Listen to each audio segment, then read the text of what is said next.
what's Missin Curfew? It's when you kind of play guilty, but you show up. How nice is a green light on the road, though? No practice tomorrow, no plane, just go. Scotty Upshaw in the clear, and he scores! Right in front, scores! A few laughs, a little bit of fun, and obviously a lot of hockey talk. You're listening to Missin Curfew. Fellas, coming to you from Hall Pass Media, Newport Beach, this is Missin Curfew. And before the boys start snapping around crispy rice, spicy tuna, this show is always presented by DraftKings. DraftKings, the crown is yours. Obes, the up dog, and our boy 93-1, swishy swish from the chin of Scottsdale, as he would say. Boys, how we doing? The AC's not working in here. I don't know. This is like I gotta fucking complain. Back, by the way. This has been a hot little sauna in here. The last like 3 weeks. I guess it's good to sweat it out a bit. Yeah, no, after a Vegas trip, bud, you got to sweat it out. Speaking of home, come on. Fucking sauna's been busted. It's not perfect. I just got to come in here. Yeah, come in here. Sit here for an hour. You get sweaty nuts and fucking, sweat out all the bad stuff. Yeah, speaking of sweaty nuts and sweating out all the bad stuff, boys, I went into the Wynn Spa there on Saturday, pre-Luke Combs, right? Thought of the boys, right? Get in there, have a steamer, sauna. First of all, the sauna was out of commission. I was like, God, come on here. It's the fucking Saturday of the weekend here. It's like having the blackjack tables not work. Yeah, right? But boys, what I really noticed and what I wanted your opinion on here, and you've showered with me. I'm more of a grower than a shower here, but like I walk in and all these dudes got bathing suits on. I mean, there's me and one other dude. Buck Diddy? So almost to the point where I had to ask the attendant, I said, fella, do you have to wear a bathing suit in here? And he said, no. So I guess where I'm going with this is what's going on with the world when you can't just walk around buck naked in the, like. Maybe guys, some guys think everyone's going to look at their wrench. Who cares? Yeah, but maybe they don't have a nice wrench. Maybe they don't have a nice wrench. In a perfect world, you got a perfect wrench. You just, whatever, you just throw it around. I know, but are we coming to a world swishy here where we're going to walk around with bathing suits on in a spa? Because I don't know if I want that kind of world, man. I just want... Like Ice Pick, would you just wrench it out at the Wynn or what? Were you wrenching it out at the Wynn? You'd be a good guy to ask. I have no idea what's even going on right now. That's our boy Ice Pick there. You probably had the nut huggers on there, bud. I guess what I'm saying, Swishy, was I in the wrong? Should I brought down the Johnny old bathing suit and threw it on and just fucking had the bathing suit on, fella? Are you walking around like No, I'm not towel. No, I'm not swinging around. I'm not going up dog style. If I exit the whirlpool, I then put my towel on, and I'm a 2-towel guy. Towel around the waist, towel around the shoulders. I just was kind of blown away with all the bathing suits. I was like, I thought it was mandatory. I'm like, fuck, I got to go back up the room and grab my trunks. Yeah, that's the new age game, I guess, where you got to cover your wrench and you can't even, gear down and you get in the whirlpool or go in the cold tub or have a steam. Yeah, I don't know. I mean, I think as hockey guys, you're always geared down, and it's normal. It's the norm where, you got those guys on the team that are bird watchers, but they get called out for that. Yeah, they do. Be scaring out a bunch of cocks. They do. For us, even if they're not, you still call them out. There was a guy who worked for the Ducks back in the day. I'm not going to mention his name, but all the boys that played there, we called this guy out for bird watching. He'd come by the fucking showers and you're like, fella, come on, man. Yeah. Wandering eyes. Why do you have sunglasses on in here? Hey, what are you doing there? But I mean, listen, I've complained on this podcast about, some of the old boys at the Bay Club letting the junk hang right down to the floor almost. So I guess I got to pick my... Not everyone's in tip-top mid-season form, are they? I was just kind of like shocked, boys. I was like I said, I got to run this by the up dog and Swishy and see what the protocol is here. Maybe I do need to throw the bathing suit on. Maybe it's come to that point. Well, I will say at the luxury establishment, like the Wynn is, they probably offer you a nice pair of, semi trunks to put on. Are they paper complimentary short? Complimentary? Yeah, they're like throwaways.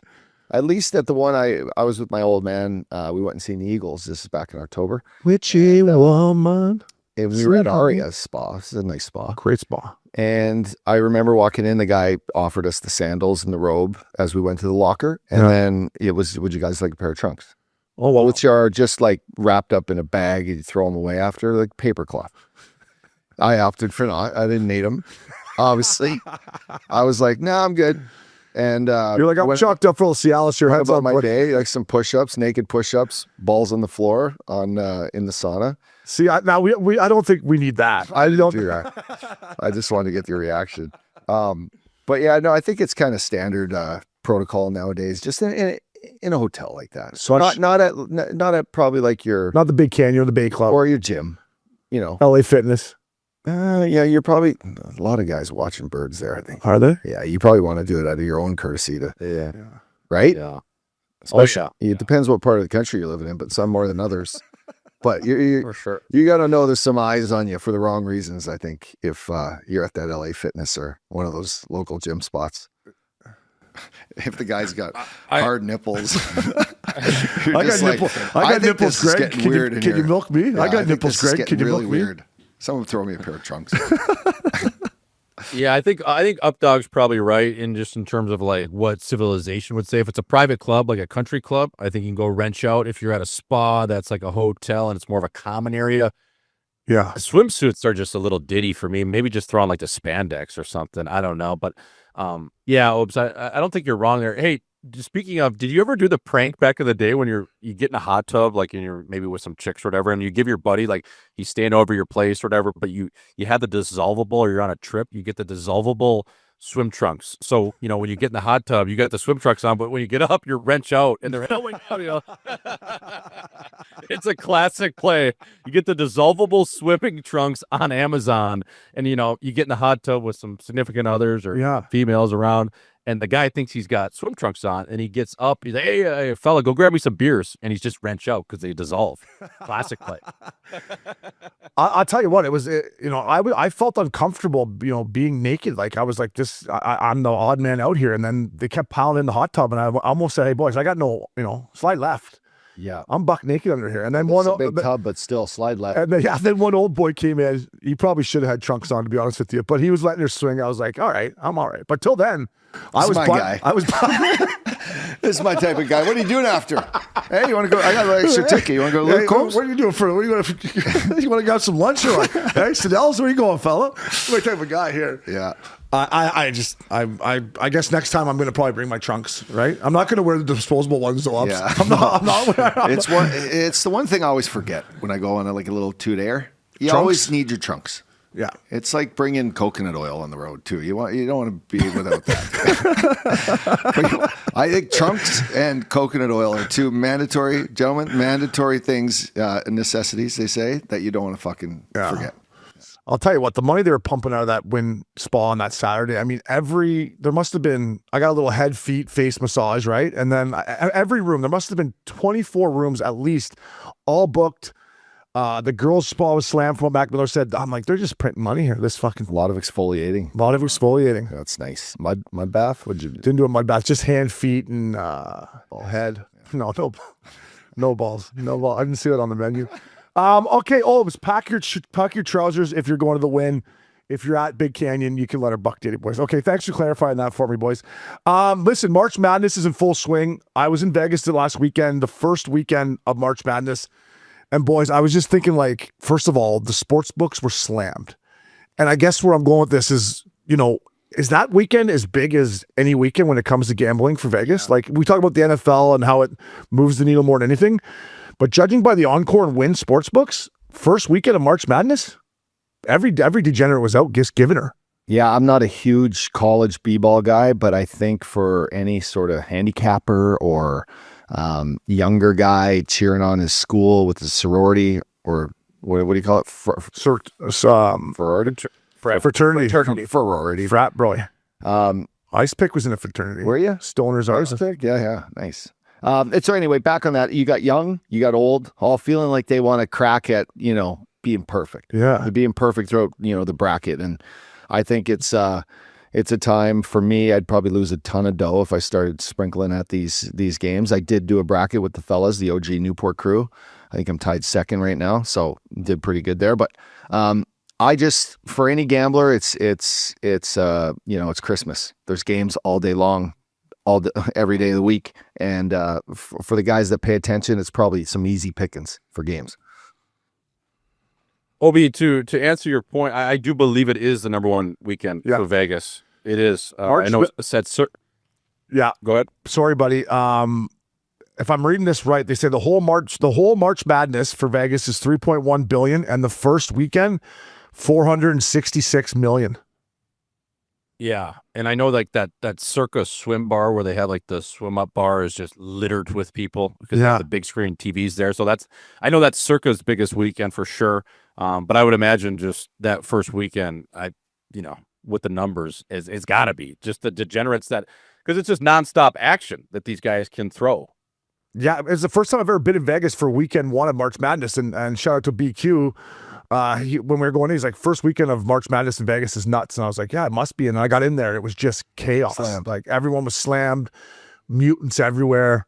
It was just on. I love a good sportsbook too, by the way. It's such a different element of spending, a couple hours or the whole day if you're really getting after it and chasing.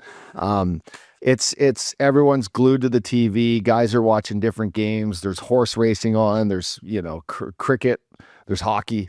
And then at a moment like this, there's just basketball galore. It's a good vibe for anyone, if you haven't ventured into that, even if you're not a gambler, it's a good place to go settle up shop while your wife is shopping and spending all your money.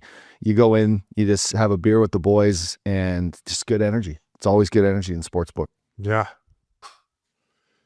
Yeah, 100%. Have you ever that Wynn Sportsbook's incredible, Obi, but have you ever been to the buffet there at the Wynn? I want to check it out. I've heard good things. Buddy, I lined up to get in the buffet. It was a fucking hour wait. Me and Mac Miller wanted to go in there for brekkie Saturday morning. Yeah. I'm like, who do I got to grease to get in here and get a fucking, bagel and some fucking scrambled eggs here? Yeah, I know. I mean, they got like every option too. You can go in there, get orange chicken, then you get an omelet. They got the ham off the bone. They got everything. They do got everything. Yeah, but the March Madness, the crowd of just guys that were, like you said, Updog, firing at everything. Like they were firing at everything. So, it's a good weekend to go in there. Maybe yeah, I never really kind of thought of it that way. But and I was watching. I had lunch by myself at Muldoon's on last Thursday, the opening day, and Updog was a little hesitant in getting in the March Madness, right? Switch because he hasn't watched it. Nobody knows, right? So the boys kind of say, Updog, get in there, and you took Duke, right? I turned on the first game. Duke's down 13 at the start of the second half. I'm like, Updog's going to be so rattled here if they lose this game. And then they just went on an absolute tear and ended up winning by like 6 or 8. I caught that in the Big Canyon Country Club men's room. And I just was like, there's, the games, like they're down, but you're like, this is like the Oilers getting down 2 like last year. But this is the Oilers down 2. They'll win by 4. Yeah. And, and you're like, you just trust it. They just took over, and it was just like a mismatch. College basketball too, though. It's like only 2 halves, and 40 minutes of play or whatever. Yeah. It gets dicey. When you watch these guys switch, you're an association guy. Like I get it, the association, the boys are making $50 million a year, but the way these guys are D'ing up in college hoops, and I know this is the March Madness, but I got to tip my hat to how hard these guys play on the defensive side of the Nugget. Oh, it's a lot of ground and pound. Now they do shoot more threes than they did a decade ago, of course. But the thing is with these guys, in the amount of mistakes too, if you notice that at all, even with the good teams, just the back and forth, the turnovers, just the overall just storylines of all these games, you're never really out of a match, and especially when emotions are high and these kids can't handle the stress levels. It's just amazing, Obi, that maybe out of all these guys playing in this tournament, 64 teams. Maybe 10 to 20 guys throughout the tournament will get a sniff at the NBA next year. Like maybe, that's how good the association is. You got to remember, buddy. Totally. And I'm watching. And one thing I love about the NCAA is you always get the white boys, right, from Iowa. They're point guards making it rain, and then Florida had a couple big white boys down the pipe. But I'm like watching this point guard from Iowa play, and he's fucking fast and quick and launching. I'm like, this guy's got no chance of playing in the association though, like zero.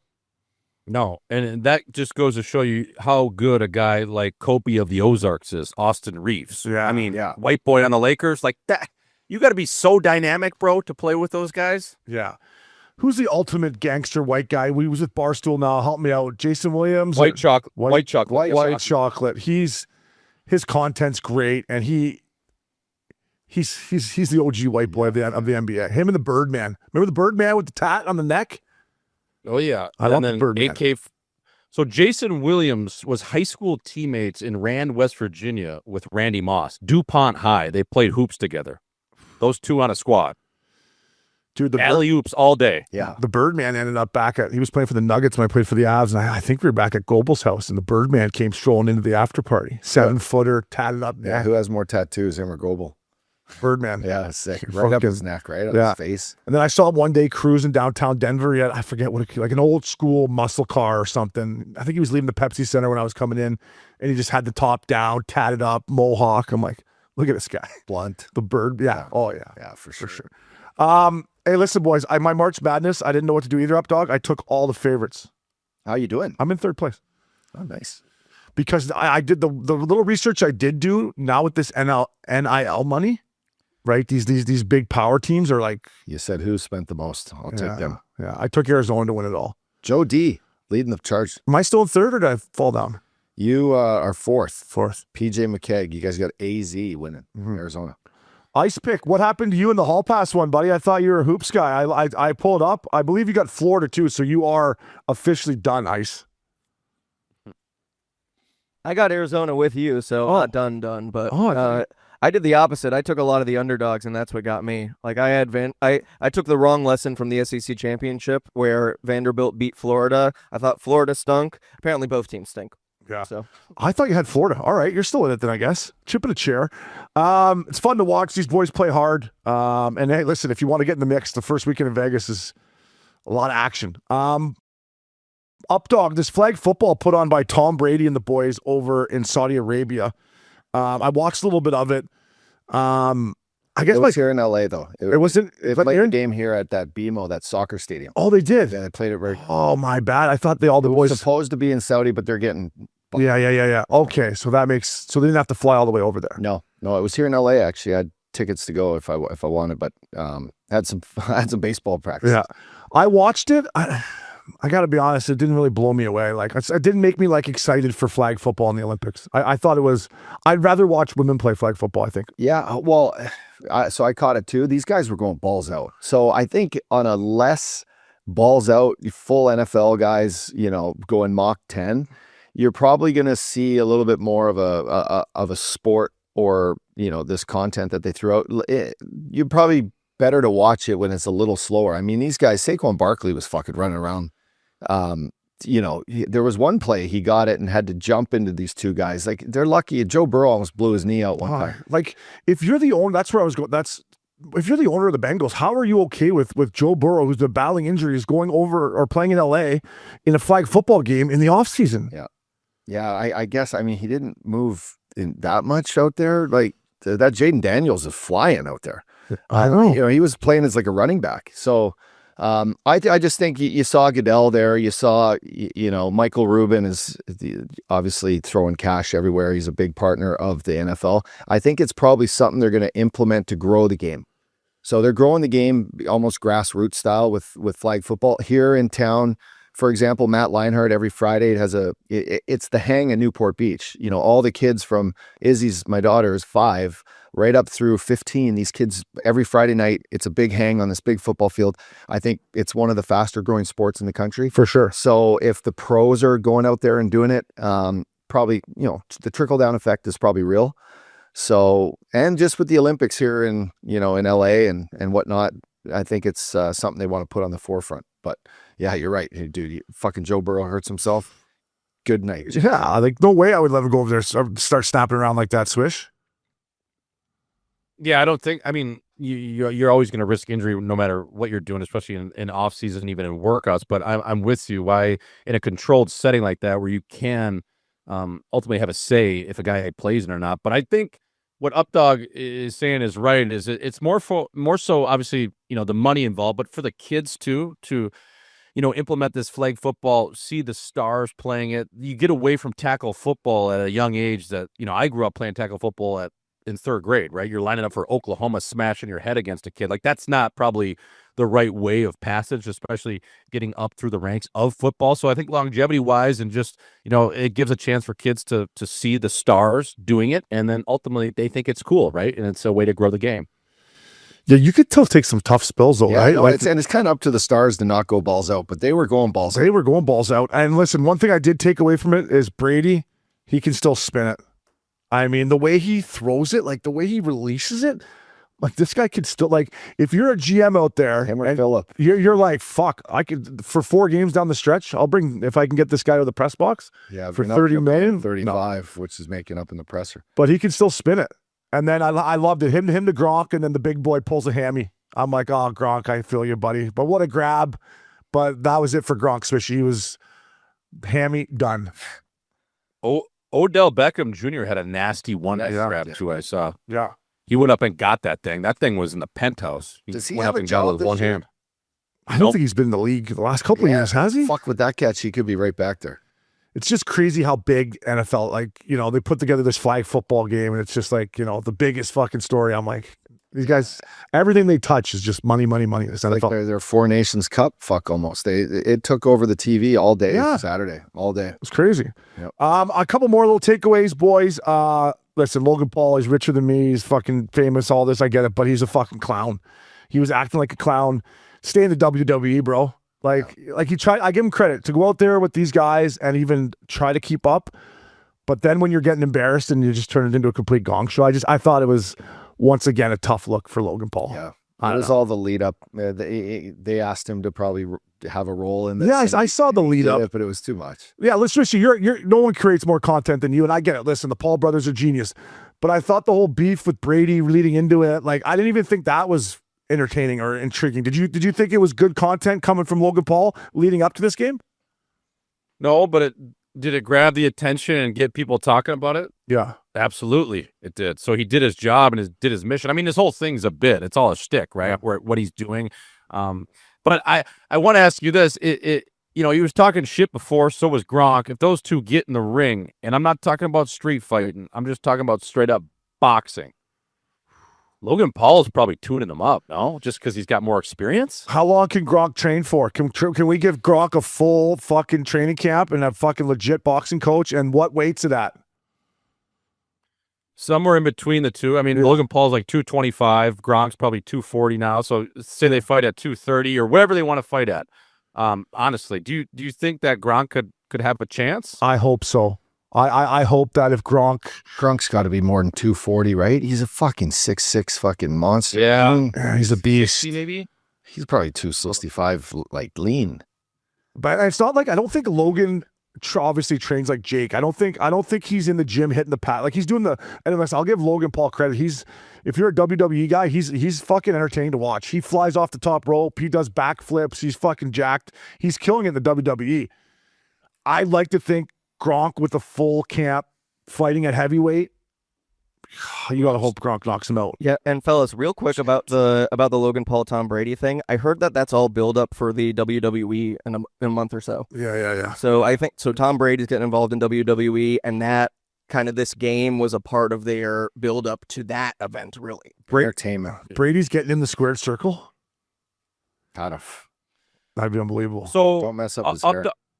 Updog was right. He's 265, so he would have theoretically 30 odd pounds on Logan Paul, 35, probably maybe even 40. I don't know. He was talking a big game. He just, he'll step in the ring and fight him. I just think, does Gronk have the ability when he gets tired, Obi, to protect himself? Is because then that's how you get tagged, right? Yeah. No, it's true. And Gronk's never boxed before. Boxing it's different animal, boys. It's an art and it's tiring and your feet, your footwork. And, if Logan Paul tired out the big boy and then just started teeing off on him, that'd be tough to watch. If Logan Paul just kicked the shit out of Gronk. Beef now between him and Logan, or was this just to talk about? I don't know. I'm drinking the Kool-Aid. I just thought Logan Paul, I'm like, enough of this guy, this fucking bleached blonde hair. He is fucking jacked though. Yeah. Jacked. Was it Logan or Jake that was playing? It was that playing the game? Yeah. Logan played. Jake wasn't there. No. Jake's with Yeah, he's doing his thing. But hey, like you said, Swishy, we're talking about it. So I'm excited. I am excited to watch the women play flag football though. I don't know why. Like I just think I don't know. I'm excited to watch some people Olympic. Man, the sport, like as they get into their teams, and they're going to play hard, right? Fuck, they throw the ball great. There's running plays, there's fakes, they're diving all over the place. It's a real sport. It's a real game. It's fun to watch when you're watching the kids. When you got a glass of tequila, sitting on the sideline. I'm not shy. Bring cold beers, little lights, for the dads. Yeah. I'll go out and help a couple plays on D. Everyone So like D and up. Everyone likes the beer guy, right? If you bring ice cold beer to the fucking park, Hot here too, bud. yeah, it's off. I know. Gotta ice it from the inside. Brady, good on you, buddy. You're still spinning it. Continue on with a little intro here, boys. Matty Tkachuk, he's up to it again. He's at the TGL last night. I was watching it, and they got Chucky mic'd up, and before the match, he goes over and shakes Tiger's hands, takes off the gold medal, gives it to Tiger. I mean, listen, Tiger Uppy to me is the greatest golfer of all time. He's the reason I thought golf was cool. I used to love watching Tiger. When I'm just seeing Matty Tkachuk hand his gold medal to Tiger Woods, I'm just like, are you fucking kidding me? Sorry. This is fucking unbelievable, man. This is the greatest golfer ever. Maybe arguably the greatest athlete besides Jordan. 1A, 1B. And Chucky's here. Look at my gold medal. I thought it was unreal. Yeah, and it's the one thing that Tiger really hasn't won, Yeah. which is available. Maybe it was available for him to win, last Olympics, but I thought it was cool when Justin Rose came over also, and then he actually put the medal on because he has one. He won in Paris, and I think it was a good moment for sports, an incredible moment for hockey in general. Like, I don't know who put the thing together, but what an idea to have him there showcasing it for the country, for the sport. I know maybe ESPN was part of it, but that's what it's all about, man. Winners, fuck. Yeah, and that's a good point. It's a good point by the up dog too. Like Tiger, that's one thing Tiger doesn't have. Swishy, like Chucky's like, here you go, Tiger. Take a look at my gold medal, fella. Hey, try it on. Try it on, Tiger. Green jacket. Yeah, and your bank account. Yeah, and notches too. Yeah, and your kill count. Yeah. Well, what a run Chucky's on, man. This guy, he's just doing it right. He's just doing it how everyone dreams of doing it. Yeah, he's living that life. So yeah, I even shot him a message last night. I said, "Fella, that's choke and poke baseball," is what I sent him. So yeah, it was cool to see. They're gonna miss the playoffs, and I haven't talked to him about it, but I guarantee we're gonna see him on a panel of some sort, ESPN or TNT. Which one's it gonna be? But you got to think that we're going to see Matty Tkachuk throughout the course of the playoffs. I know. It'd be a no-brainer. But he should. Yeah. He should for sure. It'd be great. Because he's going to be like, what do I do now? Hey, like when the season ends, he's going to be like, what? I'm not just going to march to the Stanley Cup here? What? Yeah, you just got to go back in time to what you were doing in Calgary when you make it.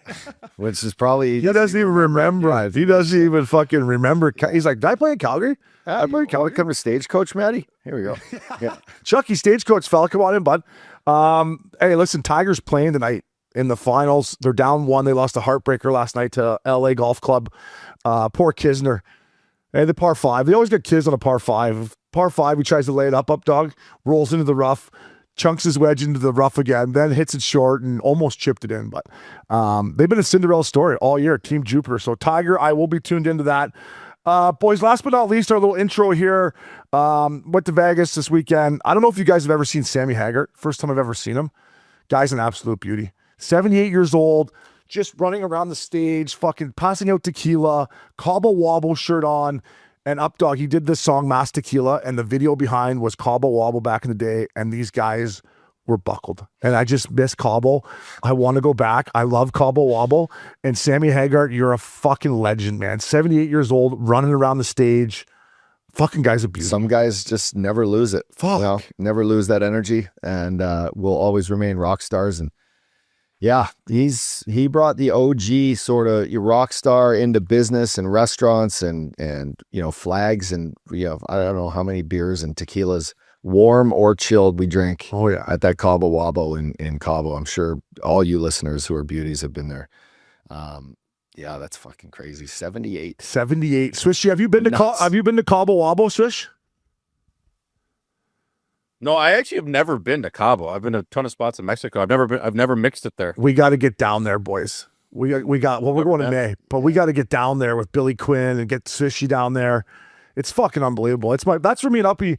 We went there more than Vegas. Like once, especially when we met Billy. Then we're down there all the time. I love Cabo. Entire St. Louis tenure was there for our All-Star break. Mandela. What a club, fella. Yeah. Oh. Take me back. Good old times. Take me back. Hey, Sammy Haggart, you are a fucking legend. And boys, if you haven't seen him, I mean, he's got tons of good bangers, but then he played a bunch of Van Halen covers, Panama. Yeah. Michael Anthony, the bass player for Van Halen, he's playing with him. He's unreal. I mean, just to be up there at 78 years old, some days I'm 42, I can fucking take it off the couch. Sammy's up there drinking tequila, fucking passing out. I was blown away. So good on him. Last but not least here, boys, a little sad news around the hockey world. Jessie Pierce and her 3 kids. This is heartbreaking. Passed away in a fire over the weekend. I guess she was a fan of Missin Curfew. She followed us. She did great stuff for the Minnesota Wild and loved the game of hockey. And Updog, you have 3 kids, and I got a couple nephews. I can't imagine what, everyone's going through in this family. So our condolences go out to them. This is one of those things that just doesn't make sense, Updog.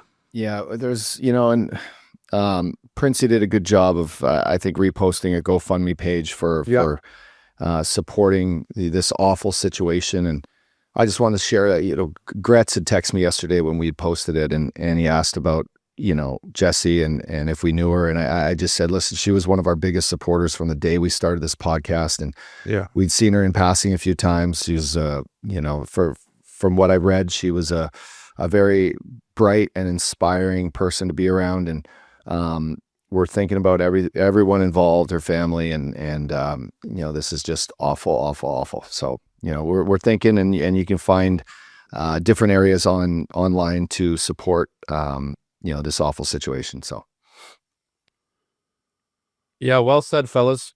Thinking about everyone in Minnesota. A tragedy happened in White Bear Lake, and it's it just doesn't make any sense, and just hope that they're doing okay. In these awful times. I don't even know what to say. It's just it's like unimaginable. It's just awful. Why do bad things happen to good people? I don't know. And we're thinking of that whole entire family in the Minnesota Wild as well, and she was a part of that family too.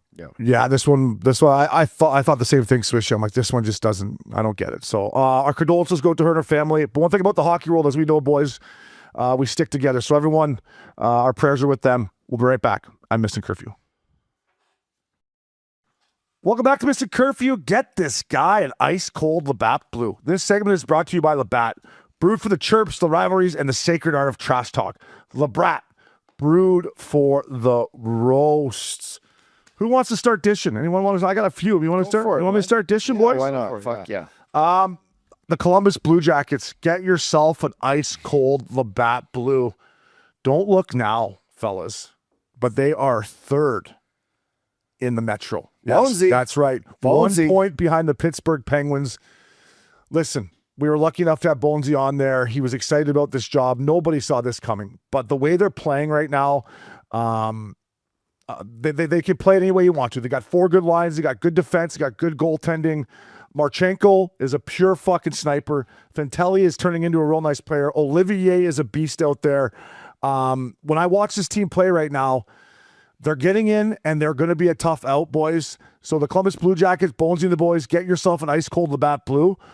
Updog, I'll start with you on this team. I'm telling you right now, they are going to be a tough out because they can play it any way you want. And Bonesy's got them playing the perfect system right now. Like, you watch them play 5-on-5 hockey, that's the way you're supposed to play the game. Yeah, it was a great game. I caught the Islanders in New York against that feisty Blue Jackets team, and it was a dogfight. This team, it was 0-0 midway through the game. Islanders get 1 right till the bitter end. This Columbus Blue Jackets team was just pressing.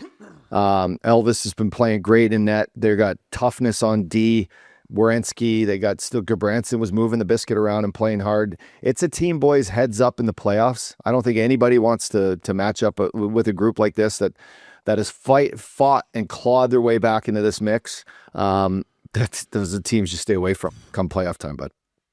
And Charlie Coyle too, like that's such a sneaky pickup. I mean, he's not gonna wow you every night, but he's got 17 goals, 38 assists, so 55 points in 70 games. I mean, he's playing unbelievable. But he's played in 12 straight Stanley Cup playoffs. He's never not played in the playoffs since he's been in the fucking league.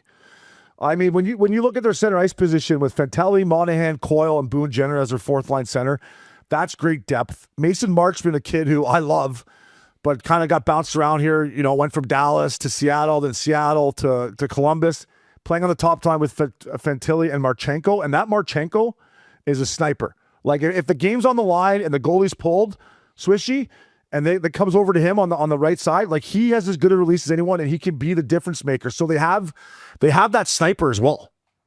Yeah, and what gets lost in the shuffle too is they added Lord Farquaad too to their team in Connor Garland. Yeah. You know what I mean? A small kid, a bulldog around the net. He's played 9 games for the Blue Jackets hopes. He's got 5 goals. So that's another guy you can add into your middle six in terms of production and rely on to score key goals. You add another dog like that, man, this team, they're feisty. They're a bunch of pit bulls.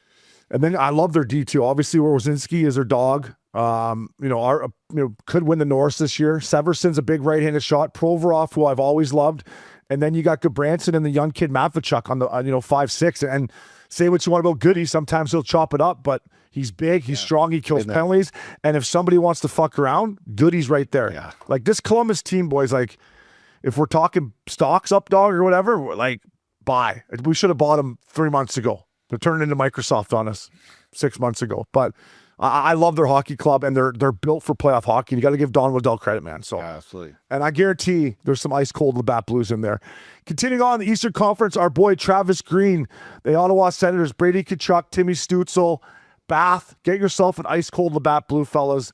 I believe as of today, they are 1 point out. They went in and beat New York last night. With the Rangers' effort was, embarrassing to put on that uniform and play like that. But the Sens right now are 2 points out of a playoff spot. They got off to a horrendous start, but the way they're playing right now, boys, Swishy, I'll start with you. Another scary team, man. Like, they got some injuries on defense. Shabbat just got banged up. I believe Sanderson's still out, but you watch Timmy Stutzel play right now, Swishy.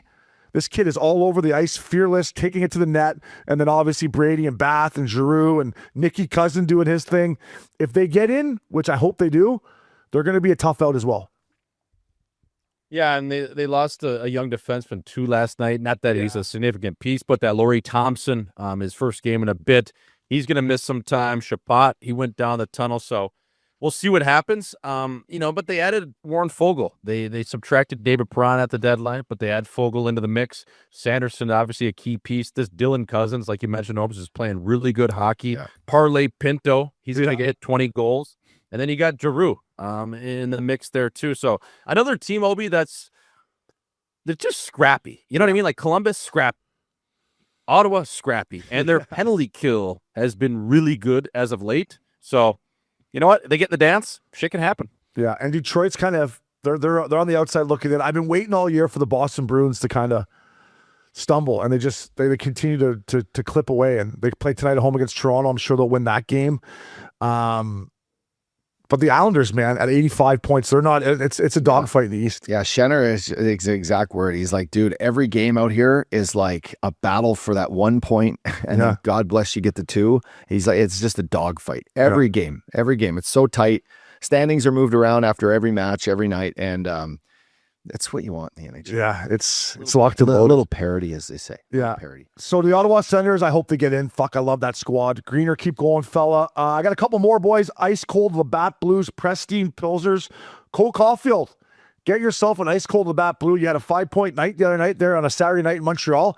I can only imagine what you did after the game, fella. I just hope to God you didn't have to fly out after that game. He's got 43 goals. Outside chance to get 50. I mean, this kid, Swishy, you're a good American-born player. This kid has turned into a pure sniper. He scores big goals. He scores OT winning goals. He's lethal, and I got to imagine he's enjoying himself in Montreal. Yeah, and a kid from Stevens Point, Wisconsin. Shout out to the real elbow room up there in the Point. That place is not perfect. It's an old paper mill town, so the fact that he even made it out of there, Obi, is incredible. And if we're talking counties, that's Portage County, my friend. So he's got a great chance to hit 50. I think he does it. He's a streaky scorer. I mean, not streaky, I guess. He's been scoring all year, but a guy that when he gets one, they come in bunches. He punches in bunches, Jackie Moon. So I'm always rooting for that kid. Smile on his face. Does it right off the ice, too, Obi. You would love him. What do you just break a record, too, boys, for most overtime goals in the modern does score big. He always does score 2 goals. It's either like, for the Montreal Canadiens, that's for sure, but there's something popped up there, and it was a fucking pretty outstanding stat. It was like most overtime goals by any born player right now or something. I know he's been scoring a ton of overtime goals all year. And right now, it'd be Tampa and Montreal in the first round, which I don't think is a great matchup for the Canadiens. But, I mean, they got depth down the middle. They got size on the wings and they can score goals. So Caulfield, God, I hope you enjoyed that Saturday night, fella. And then last but not least for me, get yourself an ice cold Labatt Blue. The Colorado Avalanche clinched the playoff spot on Saturday night. I just looked at my phone. It was fucking March 22nd. I'm like, that's got to be nice to know that you're in the dance, right? Yeah. A month before it starts. They're getting guys back. Landy's back. I'm going to talk about another guy in the milk carton coming back. So Colorado Avalanche, fellas, you're in the dance. I just thought Updog and Swishy, March 22nd to clinch a playoff spot.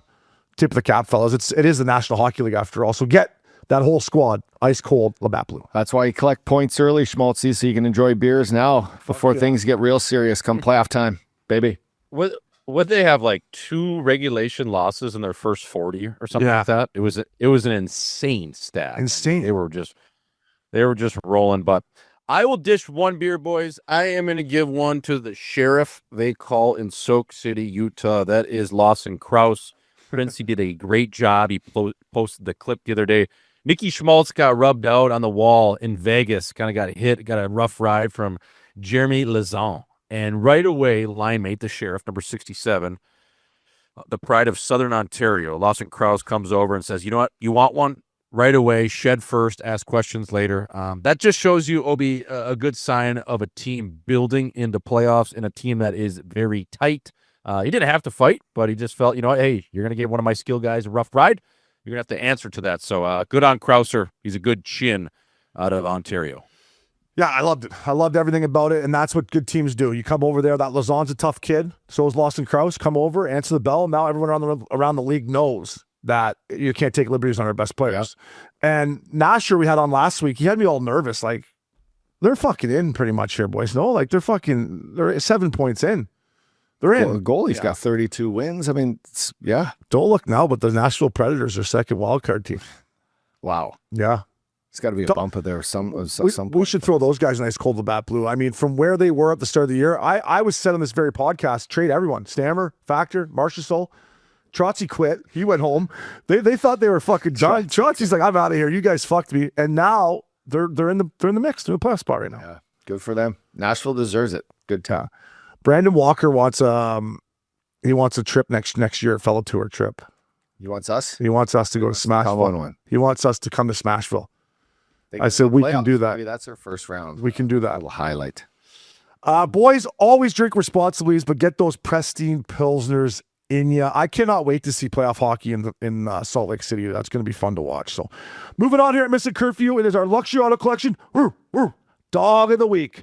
All right, boys, quick reality check. Still bound delays, middle seats, and gate changes? Call Lottery Auction Collection Arrow. These beauties deal in Gulfstream, Citation, proper rockets. Basically, if it's fast, sexy, and burns fuel, they're into it. Check them out at Luxury Auto Collection Arrow. Our Luxury Auto Collection dog of the week is our boy, the Hammer, Garrett Wilson. Hadn't played in the NHL since 2019, I believe, Swishy? Yep. I see him at the shout out to the fucking Pendry. I see him there having a couple beers with the boys. He's like, Obes, they threw me a bone. I'm on the Cali trip. They go in, play in LA. They give him the Bernie Perrott mask. They win that game. The next night, what does he do? Goes into the Shark Tank and squares off with fucking arguably the heavyweight champ of the last 10 to 15 years. Hammer, I love you. You are a Luxury Auto Collection. Dog of the week. This guy always should have been in the NHL, in my opinion. But this is why guys like Hammer don't grow on trees, Swishy. I know you love him. And look at him. Just fucking chucking. That guy is a national leaguer, and he should have been in the league, in my opinion, all these years. Everybody needs a Garrett Wilson on their team.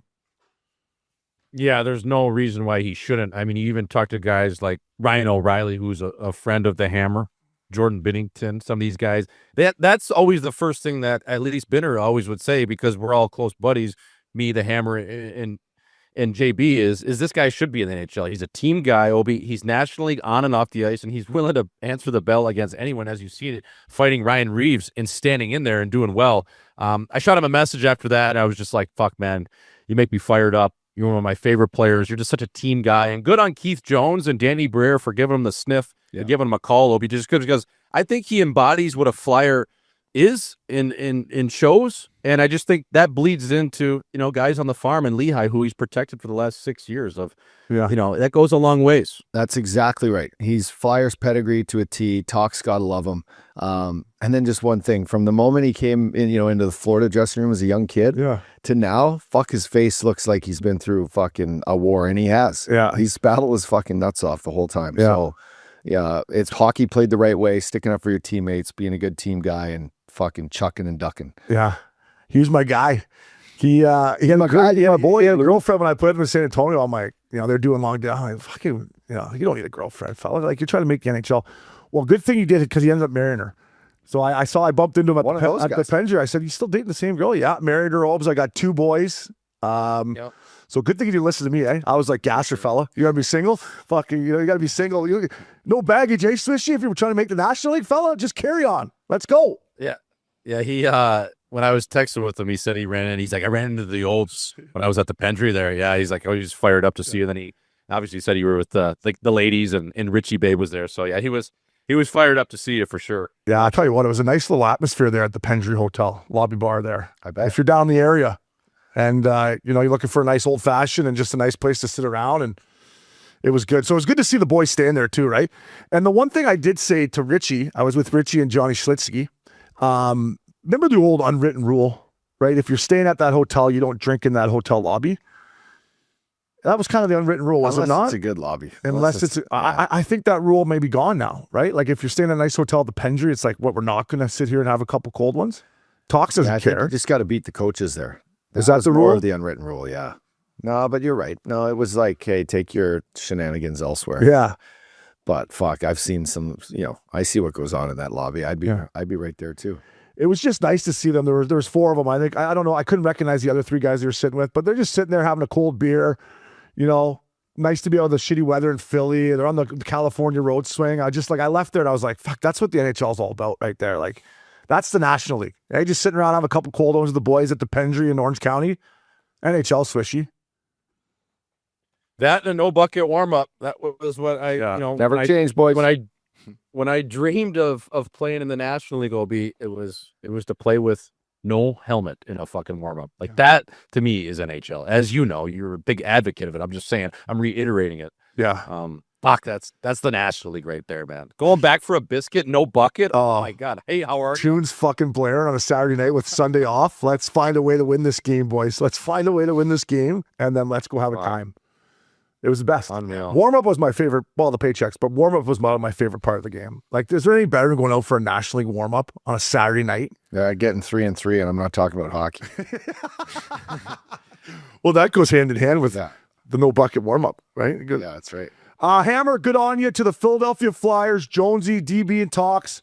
That's what it's all about. Way to reward a guy that's been great in your system, and he's our dog of the week, fella. So, moving on here at Missin Curfew, around the National League, we were just talking about the best thing in the world, presented by our good friends at Eagle 4. Fellas, you want to lounge by the water, enjoy waterside dining, and unwind in true Newport Beach style? The fellas at Missin Curfew have you covered. 20% off at the Balboa Bay Resort with code CURFEW. Check it out online, fella. I'll tell you what up, dog. Good living at the Bay Club. I mean, every day, doors open. Go down to A&O, it's slam. People coming off the boat, Swishy. We got the Hogue coming in this weekend. A lot of moving parts. A lot of moving parts. A lot of moving parts. It's a lot of moving parts. It's good. Yeah, you can handle that. That's good. That's good. I can handle that. I got my clubhouse pass. I'm ready for the Hogue. I'm gonna be shooting content and catching a buzz. Swishy might come in for it. We're gonna talk it over here this week. I love it. Yeah, maybe slide in. And that coffee shop too at the Bay Clubs. That's a good spot too. That's a great spot. They got a real nice vanilla latte there. Ice Pick, what's that coffee shop called? The Blend. And good breakfast sandos, smoothies. I used to walk over there back in my single days when I was fucking hung cheese. I would go over there and get a nice smoothie. Oh. Hey, give me a smoothie and a iced latte there at the Blend, fella. Keep your head on a swivel. Bring your own vitamin. Around the National League, presented by our good friends at Eagle 4. And boys, if you're in the league, you got to be staying at the Pendry, Vea, or the Bay Club. I mean, now it's a good trip. I used to come in and play the Ducks. Stay out at the fucking Orange. Stay in Orange. Yeah, it's the terrible. fucking, what was it called? Doubletree. The Double Dick. Double dick. Good cookie, but fuck. Yeah, you steal all of them in there. Or if I got a balance, I'd go to the Westin at the South Coast. Now these boys are right in the heart of Orange County. It's right where they should be. That's where you should be. Yeah, it's still only 15 minutes to the rink. Yeah, exactly. Who cares how long it takes to get to the Get rink? off your wallet, boys. Yeah, exactly. Around the National League, boys, the Dallas Stars. Listen, I tickled them. I was with my our good buddy, William Quinn over the weekend. And I said, BQ, right now watching Dallas play, they're as good as I've seen any team in the league. And they're missing Rope Hintz and Rantanen. But it's their back end for me. The depth that they have right now, they go out and get big Tyler Myers, that Leon Bichelle 6'7". So their 5'6" D-men are 6'7" and 6'8". And then you got Petrovic at 6'5", Lyubushkin at 6'2". And then obviously you got Harley, Lindell, Miro Heiskanen. But I'm telling you right now, boys, I bet them. They're plus 1,000 the other day. I took them to win the Stanley Cup. I just love their D. I love the way Ottinger's playing. And I got to give their head coach credit. The way they're playing their system right now, Updog, to me, they look like they're the best team in the Western Conference as a whole now. And you look at all these guys, they played together for forever. They've been through the fight. A group of guys led with a great goalie and offensive striking ability, mixed with these monsters on the backside. Playoff time, it gets tough. And we see the toughest teams end up, being ultimately the ones that get through and hoist the cup. So the pedigree's there. It's just, can you get by, the fucking whoosh, the Avalanche. Whoosh. And I think, Swishy, before I turn it over to you on the Stars here, Uppy makes a great point. I don't know how scared the Stars are of the Avalanche. But when they look at the Edmonton Oilers right now, and Leon Draisaitl's hurt, Connor McDavid looks like he's been through the spin cycle. This guy, he just looks like fucking uncle. I think Dallas right now, if you're in that dressing room, I'm just guessing, Swishy, they're like, we're the best team in the West right now. Bring on the Avalanche. They respect them. The Wild are going to be tough too. But when you look at an Edmonton Oilers team that has been their kryptonite the last 2 years, you got to be excited if you're Dallas and Rantanen and the boys once they get back and get healthy. Yeah, and I love their back end. I like their goalie a lot, Jake Ottinger. I like a lot of their pieces up front. Do they have the superstar power to get through those teams, though? And I would argue that Minnesota has, if they're playing Minnesota, Minnesota's got the two best players in that series, in Quinn Hughes and Kirill Kaprizov. So that is no slouch in itself. And then if you get through them, can you beat the big behemoth of the Colorado Avalanche or even the Edmonton Oilers with the star power? Star power always rises at the big times, Obi. I just worry about that a little bit with the Dallas Stars. I know they got a lot of good pieces. Kind of have shades to me, honestly, of like a really well put together team like the 2019 St. Louis Blues.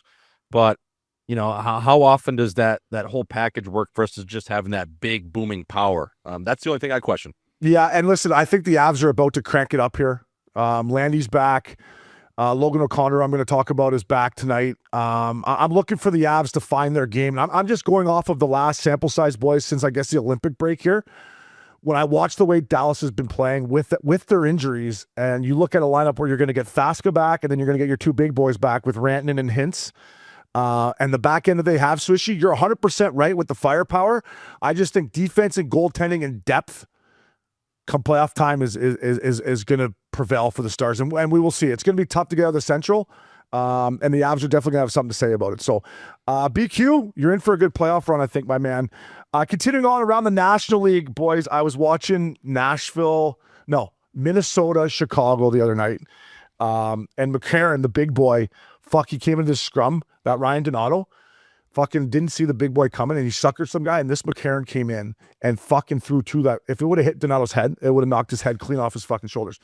So there's a whole big scrum going, boys, and then they get back to the penalty box, and the camera's right on him, and this McCarron is just chirping Donato. He's like, "You're always on a bad fucking team. You're the best player on and the camera's right on him." And I'm like, first of all, it's kind of true. Yeah, Second of all, the chirps that hurt the most are the true ones, like, "O'Brien, you're fat, you drink too much." Those always hurt.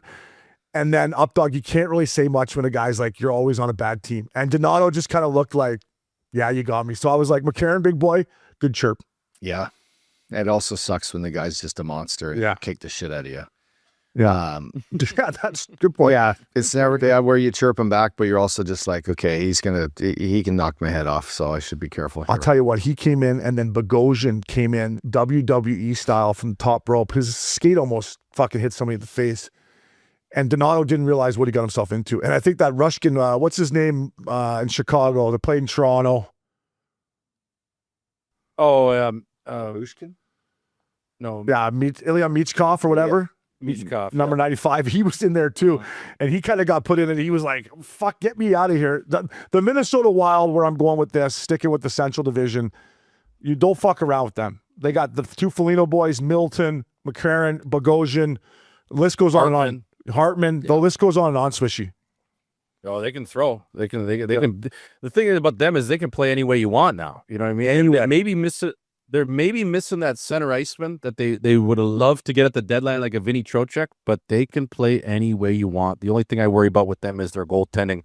They've had a good tandem all year, but that's the one thing with them is it elite enough to beat a team like the Stars? Because you're going to need saves. You always need saves. Yeah, I used to say that to PA Pronto. I'm like, PA, we're always good on a bad team, eh?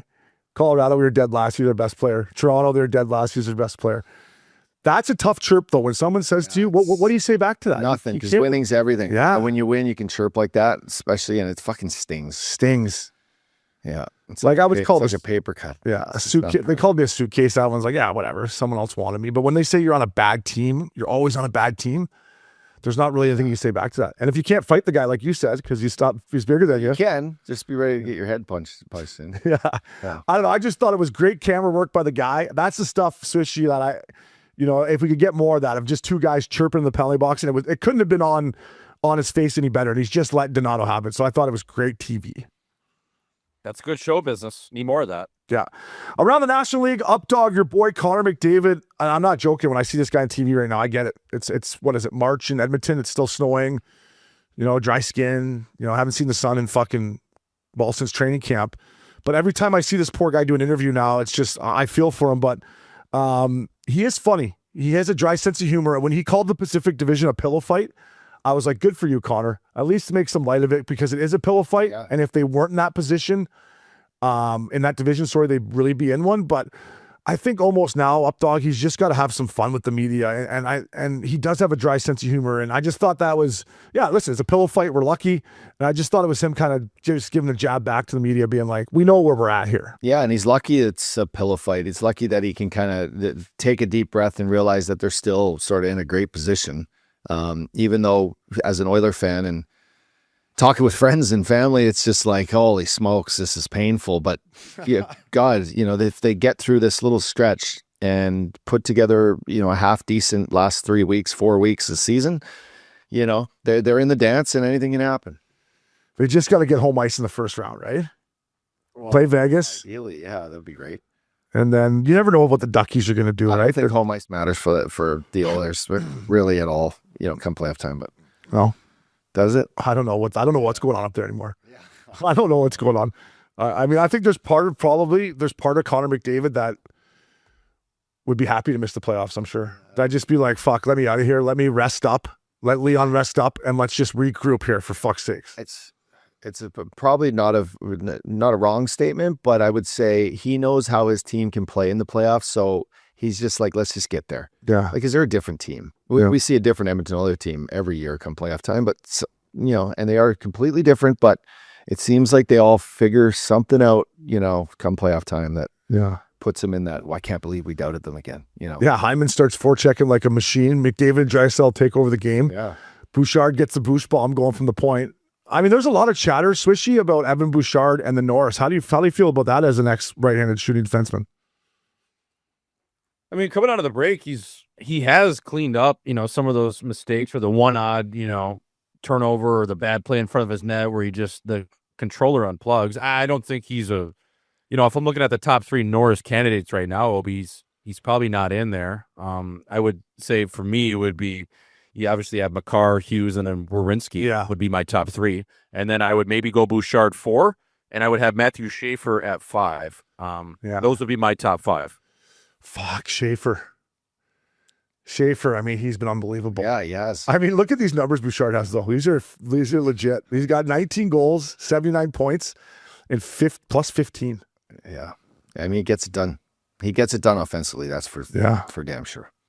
You know who is his biggest? You know who loves Evan Bouchard more than anyone is Bob Stafford. Yeah, I know he does. He's on the Norris Trophy campaign. That's who I see talking about. If there's one guy that bleeds his team from a seat up in the press box, thinking he might be the GM, is Bob Stafford. He's a promoter of all the guys on the team. Yeah, no, he's great for the game. He loves the Oilers, and I think you're right, up dog. They'll be okay. So, moving on here at Missin Curfew, it is milk carton time. Sorry, boys, this happened last week, but AJ Greer, I'm putting you on the milk carton. I love Connor Zary. He's a great kid. First of all, there's no room for that hit in hockey. It's fucking dangerous. And second of all, both teams are out of the playoffs. There's really no need for that hit. Like, you both are missing the playoffs. You just won the Stanley Cup. To me, Uppy and Swishy, there's got to be a respect factor with teams. If you're in a playoff hunt and you're hunting down a puck and something happens, fine. But when it's two teams out of the playoffs and you go in and drill a kid from behind, I like AJ Greer. I'm firing him on the milk carton, Swishy, because, listen, it's a brotherhood. Yes, we battle. We play hard against each other, but there's a time and a place. And for me, there's never a time or a place for that, especially for two teams in March that already got their trip planned to Cabo, Swishy. Like, Yeah, this is cunty. that's a very dangerous hit, and you see numbers, you speed up. That's the number one rule you're not supposed to do. And it's a very, that could have been really bad, a neck injury or, even something worse with the spinal cord. So luckily Zary's okay. I just wanted to ask you guys, like, if you're putting your Georgie Peros hat on and, he's a friend of the show, like, well, how many games is that? Is 3 warranted, or is it 5? Is it more? Or is that fair because Zary was all right? I mean, I just told you what I thought. I just thought that the situation of where both teams are, and say what you want for the fellas out there, that's true, right? We both know we're out of the playoffs. It's a dangerous play. There's no need for it for me. Like, no need. So I'll tell you what, though, before I jump in here, I wouldn't want Georgie Peros' job. Like, I don't think, no matter, exactly. It's a very thankless job, but it's also like a piggyback job into something better, Yeah, he's under some fucking scrutiny right now, fella. I just think that's a hit that we've learned when we were kids. Like, we grew up with a stop sign above our numbers to not do that. And as you watch that play, it's almost like he wanted to go in and fucking hurt him. Yeah. And that's where you're like, okay, come on, fucking get him when the time is right. If you really if he's pissing you off about something, that's not the time. No, you have enough time to think about that play going in. So like you said, it's dirty. There's no need for it. Greer plays on the edge all the time, which you gotta love, but this was unwarranted. And I would take AJ Greer my team any day, Swishy. That doesn't make you tough. That makes you just it's a cunty, dirty play. So, but let me play devil's advocate here. So AJ Greer, 5 years in the minors to get to the point where he has scratched and clawed as a second-round pick to get to the point of ultimately was able to raise a mug last year. These games matter to him on an expiring contract.